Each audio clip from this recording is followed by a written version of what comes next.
Leveling the playing field is a term that we use in conflict resolution when there's something called a power imbalance. So maybe it's the boss and the employee. So the boss might have more decision-making power. Or if you've got a parent and a child, the parent's got more to say about what's going to happen than the child. So you can level the playing field by all kinds of different strategies. One thing might be where you have the meeting. Supposing you were having an argument between a parent and a child, you might have you might try to resolve that argument perhaps in the child's room, so that they felt like they were on their own turf. You know, so find ways to help that person who doesn't have as much power potentially in the situation to feel more comfortable. Or, I don't know, in another situation, you might ask the child if there's someone they want with them to help figure out that argument. Let's say it happens in school or something like that. There's all kind of things you're going to do to make sure that that person feels comfortable to be able to negotiate, which means figure out what they need in front of, with the other person. If they feel scared, they're not going to be able to work as well. And so it's a very important principle in doing conflict resolution. Thank you. Over to you in the back. How do you get people to work with you? How do I get people to work with you? With me? Well, thankfully there's a telephone and they just call. A lot of business, no matter what line of work you're in, is word of mouth. So if people hear that you've done a good job, they come find you. And in the field of conflict resolution, there's no shortage of problems, right? So if problems are bad enough, people start looking for help, usually. And so, yeah, it kind of comes looking for me. I don't usually go looking for it as much. In the orange t-shirt. What is the base project you principal? Or what are the? Well, in mediation, I think the biggest project that I did was doing human rights mediation. But in terms of other types of projects, because I really like organizing things in the community, and so one of the projects that we have going on, this is in School District 63, is it? No. 61, are we in? 61.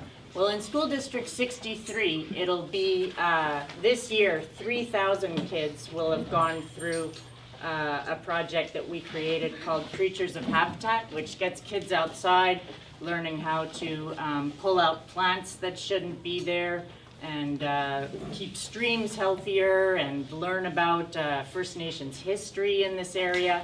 And so that project, Creatures of Habitat, has been happening every year for, I think, 5 years, and more kids. So that's an exciting project that feels big for me.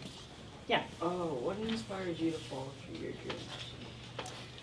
Oh, that's a big question, eh? I think it's really important, and I realize this more and more. It's my birthday next week. I'm going to be 45 years old. And I'm the type of person that my dreams are changing all the time. I get interested in something, I find out I don't know anything about it, so I go after it. And so curiosity is a big thing that inspires me. Things I see that need to be done. If I feel like there's a problem and I feel like something needs to happen, that inspires me to go after it. And I guess the other thing is friends. If you have friends that tell you you're not crazy, or you're crazy but you should still do it, that's a good thing. I think you need people around you who will listen and help you think things through. Yes? How do you work out your dreams with reality? How do you work out your dreams with reality? Well, this is a really good question because it has two pieces to it. When you're working with a problem, before you go to solve the problem and decide what the solution is and move forward, you have to go through this place of saying, well, what's all the possibilities? It's that word brainstorming. Do you know that word brainstorming? You try to think of all the possible things that could happen without saying, oh, that won't work, that won't work. You know, you don't want to kill them all. So you got to stay in that dream phase a little bit before you decide what to do. So, and that works in life too. I think you got to dream big and then sort of whittle it down. But you don't want to crush things too quickly, otherwise it's just gets depressing. I want to just see if there's some other people who haven't asked questions, because there's like a top 10 in this room who have had their hands up a lot. Yes? What does revolution in a generation mean? Revolution in a generation is a term that I learned from David Suzuki. Do you know who he is? Yeah. He's on the nature of things. So revolution in a generation is this idea that we have a generation which he put as 30 years, that a generation is about 30 years, to get things to really turn around and start to go in the right direction in terms of our environmental problems. Start to create these closed loop systems so that our garbage is not just being generated and ending up in the landfill, but that we're starting to make things out of things that we can keep on using again and again. Getting in technical loops or organic loops, or, you know, so there's a lot of things we need to have happen in order to make survival on this planet real and fun and healthy. And I mean, this term came out about, I'm thinking it's almost 10 years ago. Is it? So it's a term that relates to an amount of time. You know, we're running out of time to really get this thing right. And a generation is 30 years. So that's an optimistic amount of time. But I don't know, I'm in this generation with you. I don't think it's all for the kids to do. It's for the adults to do. It's for who's ever alive right now to get busy, get at it, and do something about it. So a revolution in a generation means massive change within a period of time, which is now. Great question. Yes? How do you level the playing field with culture's bias towards creating diversity between people that has some people being lower and other people being higher? Yeah, I mean, that's a complex question. I think when you're getting into cultural differences or racism, human rights kind of ideas, one needs to tread very carefully. If you're working in the sphere of conflict resolution, if I was doing a mediation around that, I would have a lot of meetings ahead of time before I even got people together, so that when they were together, whatever was discussed was, I knew exactly what was going to happen. I would never want to set someone up, and in some of the cases that I've done, I had to be very careful about this, to whatever was going to happen in that meeting when everybody got together was going to be productive, so that there was no making it worse if bad things had already happened, you know? Is that between religions and cultures or within a culture? Within one culture? Well, within one culture, I mean, it can happen either way. The stuff that I've done is about racism in schools primarily. And so before I would bring people who had had a hard time culturally in a school together with the school administration, I would make sure to talk with both a lot, make sure I knew what they wanted to say, what they wanted to offer, how this was going to work out for them best before bringing them together to talk about it. Got a couple questions right here. Yeah, good. How do you plan to help the environment? There's one plan. Just one plan. Well, let's say today I'm here, which is fantastic. So glad to be here. Great questions. You know, it's really encouraging to have this going on in middle school, because it is usually in middle school that people start to think, oh, it's not cool to care too much, and therefore people don't start recycling as much. But today I'm working with the Planet Protectors at Deep Cove Elementary School, and they've got this, they're entering a video in the Green Games, and they have this play going on. It's kind of cute because all the girls want to be teenagers and all the boys want to be aliens. So it's a play between teenagers and aliens. So how do I plan to? I mean, I have a bunch of different projects. That's the way I get my energy, is to do lots of creative things, but working with these kids and helping them to figure out what their way forward is a fun way, and one of the ways that I like to see what I can do to help generate ideas and willpower to get something done. Yeah. Greg, you're next. How do you build up the confidence to follow through on your dreams? That is a tough question, eh? How do you build confidence to follow through on your dreams? And I think that's a thing you got to work on all the time. Sometimes I can really do my head in.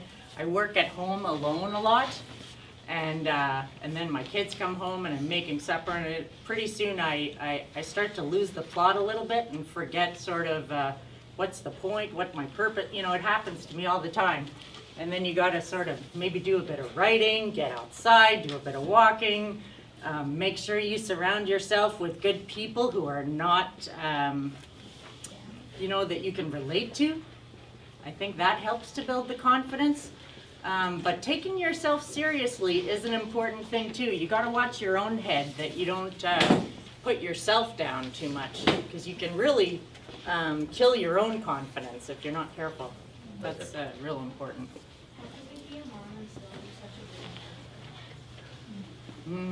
You know, Elizabeth and I were talking about this in the car, and that great thing, how can you be a mom and be such a busy person, that in a way your kids just come along for the ride.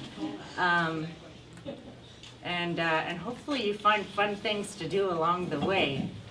I don't think you can be a mom and not be a busy person, I think, is the answer. And the only other piece I would add to that is, if you don't want to be a grumpy mom and a busy person, you have to remember to figure out what you love to do and get that in every day.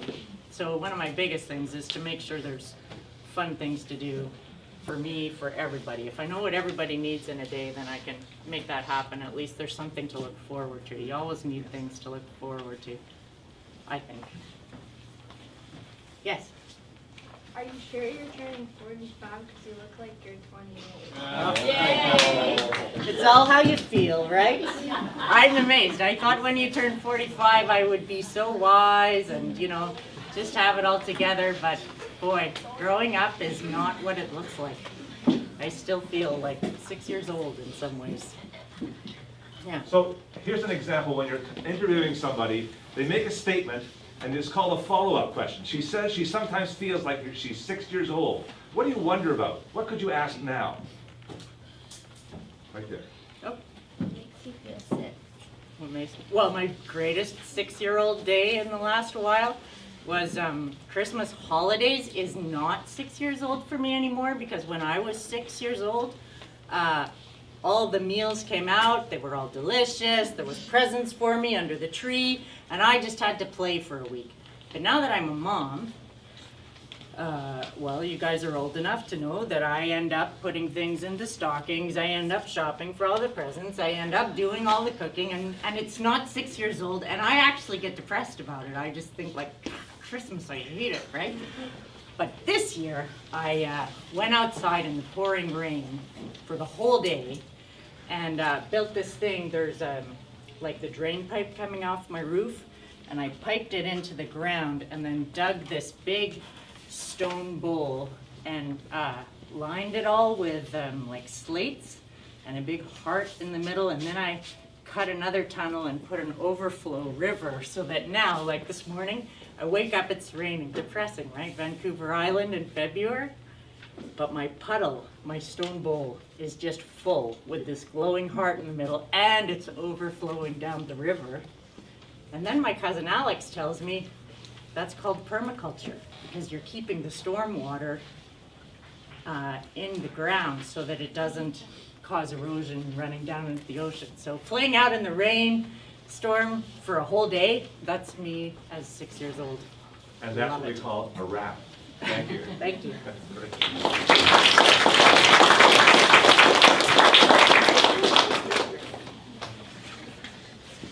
So, sneaking